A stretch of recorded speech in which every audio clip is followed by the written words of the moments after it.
Hello everyone. तो आज हम स्टार्ट करेंगे बीएससी नर्सिंग थर्ड सेम का जो मोस्ट इंपॉर्टेंट सब्जेक्ट है एमएसएन। और ये जो नोट्स हैं ये आप रेफ़र कर सकते हो अपने थ्योरी एग्जामिनेशंस के लिए। And without wasting any time start करते हैं। तो जो अगर ओवरव्यू की बात करें कि वीडियो में हम पढ़ने क्या वाले हैं, तो इस वीडियो में हम पहले देखेंगे एमएसएन का इंट्रोडक्शन, उसके बाद देन उसकी इंपॉर्टेंस, उसकी स्कोप एंड लास्ट टॉपिक जो है वो है उसका एवोल्यूशन और ट्रेंड्स कि क्या क्या चेंजेस आए हैं during periods of time MSN के अंदर। तो स्टार्ट करते हैं। सबसे पहले स्टार्ट करेंगे हम इंट्रोडक्शन पार्ट से। सबसे पहले एमएसएन होता क्या है, सब्जेक्ट को स्टार्ट करने से पहले एमएसएन होता क्या है। एमएसएन की अगर फुल फॉर्म की बात करें तो ये होते हैं मेडिकल सर्जिकल नर्सिंग। और आपको सिंपल सा याद रखना है कि एमएसएन जो होता है ये हम रिलेट करते हैं एक अडल्ट पेशेंट के केयर के लिए। जैसे कि हम जानते हैं कि हम जो नर्सेज होती है, जो वो केयर प्रोवाइड कराती हैं, तो एक प्रेग्नेंट वूमेन, एक चाइल्ड और एक अडल्ट पर्सन की जो केयर होती है वो उसमें बहुत ज़्यादा डिफरेंस होता है। तो एमएसएन में हम जो बात करेंगे वो मेजरली हम पढ़ेंगे सिर्फ अडल्ट पेशेंट जो है उनकी केयर के अंदर केयर के लिए। तो फर्स्ट लाइन ही ये है कि मेजर ब्रांच है नर्सिंग की जिसके अंदर हम फोकस करते हैं केयर ऑफ अडल्ट पेशेंट। अब सेकंड पॉइंट इज डेफिनेशन क्या होगी एमएसएन की। तो ये एक स्पेशलाइज्ड एरिया होता है नर्सिंग का जिसमें हम क्या करते हैं, एक अडल्ट पेशेंट का assessment, diagnosis, treatment and care. ये जो assessment, diagnosis, treatment and care, ये पॉइंट आपने नर्सिंग प्रोसेसेस में भी पढ़े होंगे। जब फंडामेंटल में हमने नर्सिंग प्रोसेस पढ़े थे, तो बस उन्हीं पॉइंट्स को हम कैसे अप्लाई करते हैं एक अडल्ट पेशेंट की केयर के लिए, उसे हमें पूरा प्रॉपर एमएसएन में पढ़ना है। और ये हो गया एमएसएन की डेफिनेशन कि एक स्पेशलाइज्ड एरिया होता है जिसमें हम डील करते हैं एक अडल्ट पर्सन की असेसमेंट, डायग्नोसिस और ट्रीटमेंट केयर के लिए। अब उसके बाद आते हैं कुछ मेजर पॉइंट होते हैं एमएसएन क्यों इंपॉर्टेंट है, हमें क्यों पढ़ना है। तो पहला, ये अर्ली डिटेक्शन में हेल्प करता है कॉम्प्लिकेशन में। किसी पेशेंट को कोई डिजीज़ कंडीशन हो गई, अब उस डिजीज़ कंडीशन का हमें अर्ली डिटेक्शन करना है तो उसमें भी मेडिकल सर्जिकल नर्सिंग हमें हेल्प करेगी। दूसरा, ये कंटिन्यूस और कॉम्प्रिहेंसिव केयर प्रोवाइड करता है। कंटिन्यूस मतलब ऑनगोइंग केयर, के सर्जरी से पहले, सर्जरी के बाद, कभी भी हम पेशेंट को कोई केयर दे रहे हैं तो एक कंटिन्यूस केयर प्रोवाइड कराने में मदद करता है। दूसरा, कॉम्प्रिहेंसिव केयर। कॉम्प्रिहेंसिव को आप ना रिलेट कर सकते हो हॉलिस्टिक से। हॉलिस्ट जैसे हम पढ़ते हैं नर्सिंग में, हम नर्सिस जो होती है वो एक पेशेंट को हॉलिस्टिक केयर प्रोवाइड कराती है। हॉलिस्टिक केयर मतलब उसका फिजिकल, मेंटल, स्पिरिचुअल, इमोशनल हर तरीके की केयर जो होती है वो इंक्लूड होती है। सिर्फ हम ट्रीटमेंट के बेसिस पे केयर नहीं दे रहे हैं। तो ऐसी एमएसएन जो हमें हेल्प करता है कॉम्प्रिहेंसिव केयर प्रोवाइड कराने में किसी पर्सन को। तीसरा, ये foundation for specialised nursing areas के लिए इम्पॉर्टेंट होता है। चौथा, ये इन्हांस करता है आउटकम्स और रिकवरी को, पेशेंट के आउटकम्स और रिकवरी को इन्हांस करता है। ये हो गए इसके कुछ चार इंपॉर्टेंट पॉइंट्स। देन हम बात करते हैं स्कोप ऑफ एमएसएन। ये इंपॉर्टेंट है एग्जाम के लिए। तो स्कोप ऑफ एमएसएन होता है कि हम कहाँ कहाँ एमएसएन जो होता है उसको यूज़ करते हैं। मेडिकल सर्जिकल नर्सिंग जो है, जो ब्रांच है एक नर्सिंग की, जैसा कि हमने डेफिनेशन में पढ़ा, उसको हम कहाँ कहाँ यूज़ करते हैं। तो कुछ मेजर 5 स्कोप्स जो है वो यहाँ पे लिखे हुए हैं। अब इनको याद करना है आपको। कैसे याद कर सकते हैं, तो एक ट्रिक से याद कर सकते हैं। वो ट्रिक है जी कौन गेस्ट। इस ट्रिक से आप याद कर सकते हैं। जी जो होता है, पहला जी वो स्टार्ट होता है हमारा, वो स्टैंड करता है फॉर गियाट्रिक नर्सिंग। गियाट्रिक जो वर्ड है ये हमारा ओल्ड जो पीपल होते हैं ना, एडर्ली पीपल, उनके लिए यूज़ होता है। तो गियाट्रिक नर्सिंग में हम केयर प्रोवाइड कराते हैं एडर्ली पॉपुलेशन को। थर्ड, सी। सी स्टार्ट होता है हमारा कार्डियोवास्कुलर नर्सिंग। जैसा कि आपको सबको ही पता है कि कार्डियोवास्कुलर वर्ड जो है वो हार्ट से रिलेटेड है। तो हार्ट रिलेटेड डिजीज़ के लिए अगर हम केयर प्रोवाइड करा रहे हैं किसी पेशेंट को, तो वो हो गया हमारा कार्डियोवास्कुलर नर्सिंग। एंड फिर अगला, oncological nursing. Oncology nursing, oncology जो वर्ड है वो हमेशा कैंसर से रिलेटेड होता है। इस वर्ड पे फोकस करेंगे, कैंसर से रिलेटेड होता है। तो अगर किसी कैंसर पेशेंट के साथ डील कर रहे हैं तो वो आ जाएगा हमारा ऑन्कोलॉजिकल नर्सिंग। देन हमारा N is nephrological nursing. Nephrology, जो नेफ्रॉन है वो किडनी की यूनिट होती है, मतलब किडनी रिलेटेड अगर किसी डिसऑर्डर से हम डील कर रहे हैं पेशेंट के, तो वो हो जाता है नेफ्रोलॉजिकल नर्सिंग। देन गैस्ट्रोएंट्रोलॉजिकल नर्सिंग, जो गेस्ट वर्ड है उससे आप याद कर सकते हैं, गैस्ट्रोएंट्रोलॉजी नर्सिंग, जो कि हमारा किसी डाइजेस्टिव सिस्टम की डिजीज़ जो है उससे रिलेटेड अगर किसी पेशेंट को केयर प्रोवाइड करा रहे हैं तो ये गैस्ट्रोएंट्रोलॉजिकल नर्सिंग। तो ये कुछ 5 पॉइंट हैं जो कि आप लिख सकते हैं थ्योरी एग्जाम में, अगर scope of MSN medical surgical nursing के स्कोप पूछे जाएं उनके अंदर। नेक्स्ट आता है part of MSN. Medical surgical nursing के कितने पार्ट होते हैं? तो 3 पार्ट होते हैं। जैसा कि हमने पढ़ा, मेडिकल सर्जिकल नर्सिंग जो है केयर प्रोवाइड कराता है सर्जरी से पहले, सर्जरी के बाद।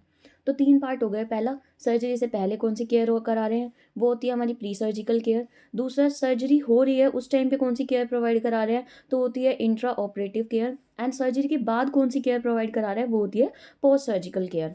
अब अगर प्री सर्जिकल केयर की बात करें, तो ये पेशेंट जब प्रिपेयर करते हैं हम पेशेंट को सर्जरी के लिए, वो होती है हमारी प्री सर्जिकल केयर।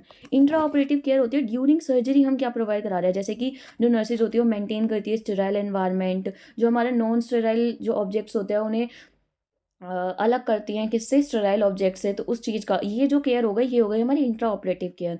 और पोस्ट सर्जिकल केयर हो गई हमारे, जैसे कोई पेशेंट है उनकी सर्जरी हो गई है, तो उसके बाद उनका वुंड केयर करना, पेन मैनेजमेंट करना, ये देखना कि उनको बेड सोर ना हो जाए, ये सब जो चीज़ें आती है ये आती है हमारी पोस्ट सर्जिकल केयर।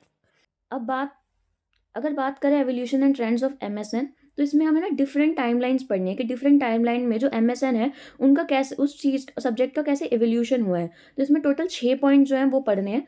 तो फर्स्ट पॉइंट से स्टार्ट करते हैं। फर्स्ट जो पीरियड था वो था एशियंट पीरियड। एशियंट मतलब बहुत पुराना पीरियड, जिसमें जो कि है बिफोर 500 एडी से पहले का, बिफोर 500 एडी। तो उस टाइम पे क्या होता था, जो नर्सिंग केयर है, नर्सेज तो होती नहीं थी, तो जो केयर है वो फैमिली के थ्रू प्रोवाइड कराई जाती थी। अब जो एशियन पीरियड में जो केयर थी वो इंस्टिंक्ट और कंपैशन पे बेस्ड होती थी। इंस्टिंक्ट से हम समझते हैं कि ये जैसे हम नर्सेज हैं, अब नर्सेज जब केयर प्रोवाइड कराती है तो वो चीज़ उन्होंने सीखी होती है। लेकिन अगर कोई फैमिली मेम्बर उस टाइम पे केयर प्रोवाइड करा रहा था तो वो बिना सीखे अपने इंस्टिंक्ट पे केयर प्रोवाइड कराता था। और कंपैशन मतलब एम्पैथी रखना पेशेंट के लिए, उस चीज़ पे केयर जो है वो बेस्ड होती थी और फैमिली मेम्बर प्रोवाइड कराते थे। और इसमें हम यूज़ करते थे जैसे कि हर्ब्स यूज़ कर रहे हैं, जड़ी बूटियाँ वगैरह, और प्रेयर का यूज़ किया जाता था। भगवान से हम प्रेयर कर रहे हैं कि जो पेशेंट है वो ठीक हो जाए। तो एशियन पीरियड में जो नर्सेज नहीं होती थी और केयर कौन प्रोवाइड कराता था, फैमिली मेम्बर्स। फिर नेक्स्ट जो पीरियड आया वो आया मिडल एजेस। मिडल एजेस जो है 500 एडी से लेके 1500 एडी के बीच के जो टाइम लाइन है वो है। अब इसमें जो है, अब इस टाइम पे नन्स आ गई थी हमारी, नर्सेज और मोंक, वो केयर प्रोवाइड कराते थे। और जो हॉस्पिटल थे वो अटैच हो गए थे चर्चेज से। और इसमें हम फोकस करते थे पेशेंट के कंफर्ट, स्पिरिचुअल केयर, उनकी हाइजीन के ऊपर हम केयर प्रोवाइड कराते थे।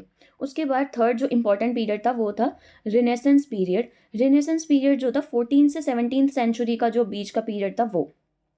अब इस पीरियड में क्या था, जो ऊपर की जो हमने पीरियड पढ़े दो, इनके अंदर हमारे जो हॉस्पिटल थे वो वेल डेवलप्ड भी नहीं थे और सर्जरीज और एनाटॉमी पे बेस नहीं था। वो हम प्रेयर्स के ऊपर, स्पिरिचुअल केयर, हाइजीन के ऊपर केयर प्रोवाइड कराते हैं। लेकिन जो रिनेसेंस पीरियड है इसमें एनाटॉमी और सर्जरी है, ये इनकी डेवलपमेंट हो गई थी। लेकिन फिर भी नर्सिंग केयर इतना ज़्यादा डेवलप नहीं हुआ था। जो नर्सिंग को ट्रेनिंग दी जा रही है, ये सब चीज़ें इतनी ज़्यादा केयर नहीं हुई थी और हॉस्पिटल जो है इम्प्रूव हो रहे थे इस वाले टाइम लाइन में। फिर फिर आता है फोर्थ, आता है नाइटिंगल्स एरा। नाइटिंगल्स एरा जो होता है ये था 19th सेंचुरी में जो था। और ये आप याद कर सकते हैं कि फ्लोरेंस नाइटिंगल जो है उनका बर्थ हुआ था 1820 में और उनकी डेथ हुई थी 1910 में। अब इस टाइम पे जो आपने इन्वायरमेंटल थ्योरी भी पढ़ी है फ्लोरेंस नाइटिंगल की, तो इस टाइम में जो था वो लोग मानते थे कि जो नर्सिंग केयर होती है वो हमारी प्रॉपर सैनिटाइजेशन, हाइजीन और वेंटिलेशन पे बेस्ड होती है। कि अगर ये तीन चार इन्वायरमेंटल फैक्टर प्रेजेंट होंगे तो अच्छी नर्सिंग केयर हम प्रोवाइड करा सकते हैं किसी पेशेंट को। उसके बाद आप ये नॉर्सेट के लिए इंपॉर्टेंट है कि 1860s में जो फर्स्ट नर्सिंग स्कूल है सेंट थॉमस हॉस्पिटल लंदन, ये स्टार्ट हुआ था। अगली जो टाइमलाइन थी, फिफ्थ टाइमलाइन, वो थी 20th सेंचुरी, 1900 से 200 के बीच में। अब इस टाइम पे हॉस्पिटल भी एडवांस हो गए थे और सर्जरी, एनेस्थीसिया और एंटीबायोटिक्स जो है इनको हमने इंक्लूड कर दिया था एक पेशेंट की केयर में। मेडिकल एंड सर्जिकल नर्सिंग जो है वो एक सेपरेट सब्जेक्ट बन गए थे। हमने डिस्टिंग्विश करना स्टार्ट कर दिया था मेडिकल नर्सिंग में एंड सर्जिकल नर्सिंग में।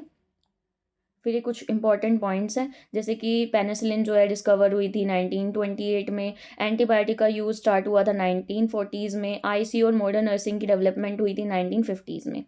And last but not the least, modern era, जो कि अभी चल रहा है फिलहाल, मॉडर्न एरा। इसमें क्या होता है, एविडेंस बेस्ड प्रैक्टिस स्टार्ट हो गई, एडवांस टेक्नोलॉजीज आ गई, जैसे कि वेंटिलेटर्स आ गए और मॉनिटर्स, कार्डिक मॉनिटर्स आ गए, और नर्सिंग जो है एक स्पेशलाइजेशन स्टार्ट हो गई नर्सिंग में। फिर लास्ट आता है ट्रेंड्स इन एमएसएन। तो MSN में क्या होता है, एविडेंस बेस्ड नर्सिंग स्टार्ट हो गई, जैसे कि रिसर्च और साइंटिफिक प्रूफ पे जो बेस्ड है। स्पेशलाइजेशन इन नर्सिंग, जो कि ऐसे ICU स्टार्ट्स हो गए। टेक्नोलॉजी एडवांसमेंट हो गई, जैसे कि वेंटिलेटर्स और कार्डिक मॉनिटर्स वगैरह उनका हम यूज़ करने लग गए। और इसमें क्या होता है, पेशेंट सेंटर केयर प्रोवाइड कराने लग गए, होलिस्टिक केयर, मतलब फिजिकल केयर ही नहीं, साथ के साथ हमारी इमोशनल स्पिरिचुअल जो केयर है वो भी हम एक पेशेंट को प्रोवाइड कराएं। Thank you.